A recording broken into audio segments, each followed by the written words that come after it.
La semaine passée, j'ai fini d'écrire le brouillon de ce livre pour enfants dont je vous parle depuis quelque temps dans les vidéos. Mais pourquoi toi tu vas pas rentrer?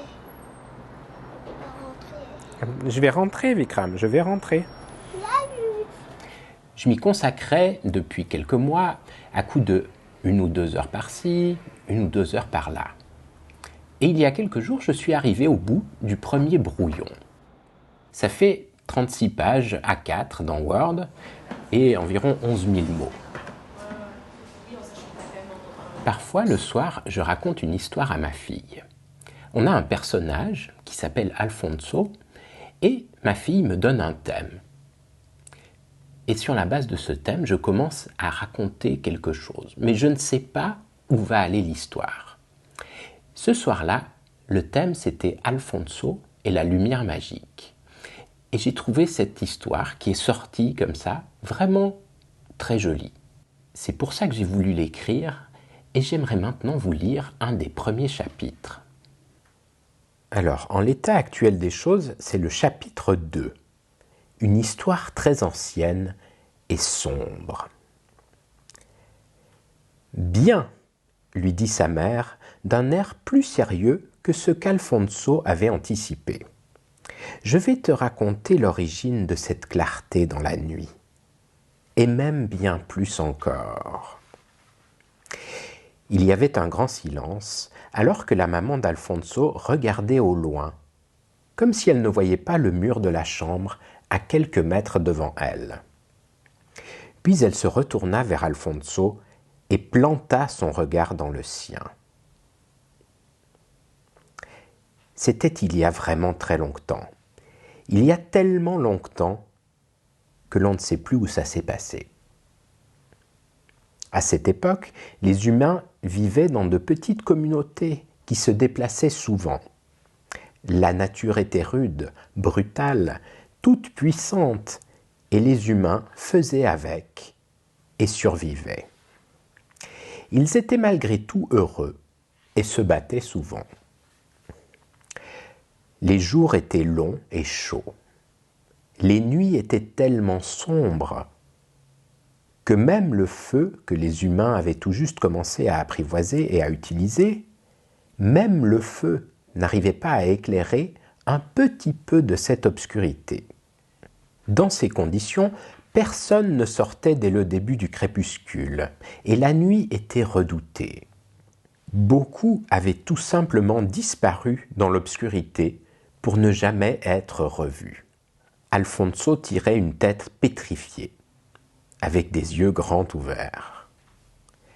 Depuis quelques minutes, il avait de moins en moins envie d'entendre cette histoire de sa maman avant de dormir. Il se demandait si elle n'était pas en train de le punir d'avoir demandé une autre histoire. Heureusement, à ce moment, une petite fille, du même âge qu'Alfonso, fit son apparition dans l'histoire.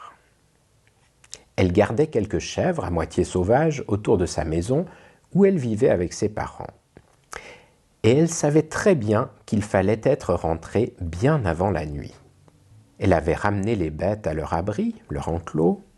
C'est là qu'elle se rendit compte qu'il en manquait une, celle qui pourtant était toujours la plus obéissante et toujours la première à rentrer. C'était la fin de l'après-midi et la nuit allait tomber. Tomber. C'est bien le terme pour désigner ce qui se passait. Cette obscurité totale tombait et recouvrait tout une fois le soir venu. Les bêtes ne semblaient pas affectées par cette obscurité. Elle était moins intense pour elles. La fille ne s'inquiétait donc pas tant pour cette chèvre égarée. Il y en avait eu déjà, et elles avaient été retrouvées le lendemain ou les jours suivants. Elles étaient parfois là, devant l'enclos, le matin même, impassibles. Quelque chose pourtant dit à la fille qu'il fallait aller chercher cette chèvre. Et ce quelque chose dit aussi à la fille où il fallait aller chercher. Ce n'était pas loin, et elle avait le temps de faire le chemin et de revenir.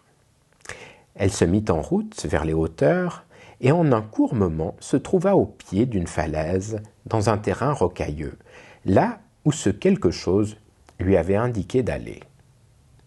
Pas de chèvre. Ce quelque chose avait encore quelque chose à dire et donna une nouvelle direction que la fille suivit puisque c'était tout près. La base de la falaise où marchait la fille était orientée vers le soleil couchant et donc encore bien ensoleillée. D'autant plus qu'elle était sur les hauteurs. Mais déjà plus bas et sur les côtés, les ombres s'installaient et s'intensifiaient. La fille s'en aperçut et voulut rebrousser chemin et vite rentrer. Mais elle entendit un petit « mais » et vit la chèvre à quelques pas d'elle, ne bougeant pas, droite sur ses pattes, les yeux mi-clos, comme pour signifier qu'elle avait attendu et qu'elle était moyennement contente. La fille lui fit signe de la suivre en prononçant un petit cri qui signifiait « avance » ou « rentre ». La chèvre, habituellement obéissante, ne bougeait pas. La fille eut beau la caresser, la supplier, lui expliquer, la chèvre ne bougeait pas. Pressée par la nuit qui arrivait, la fille allait laisser là la chèvre pour regagner en courant sa maison quand elle vit quelque chose luire sur le côté, au pied de la paroi, dans une petite cavité. C'était bleu, lumineux et vivant. Voilà, c'était 2 pages de ce livre, un chapitre. Il y a encore pas mal de travail de relecture et de réécriture. Il y a certains chapitres que je veux reprendre. Et puis, j'ai aussi envie d'illustrer cette histoire. Une fois que tout ça sera fait, j'ai envie de publier cette histoire par une campagne de crowdfunding. Alors, si vous voulez continuer à en savoir un petit peu plus sur cette histoire, sur ce livre et sur cette campagne de crowdfunding, eh bien, première chose, abonnez-vous à cette chaîne YouTube et gardez un œil sur ce qui se passe. Deuxième chose, je vais mettre dans les notes de la vidéo, ici en dessous, un lien pour vous inscrire à une newsletter spécialement dédiée à vous tenir au courant de ce qui se passe autour de ce livre-là. Merci beaucoup d'avoir regardé cette vidéo. À très bientôt.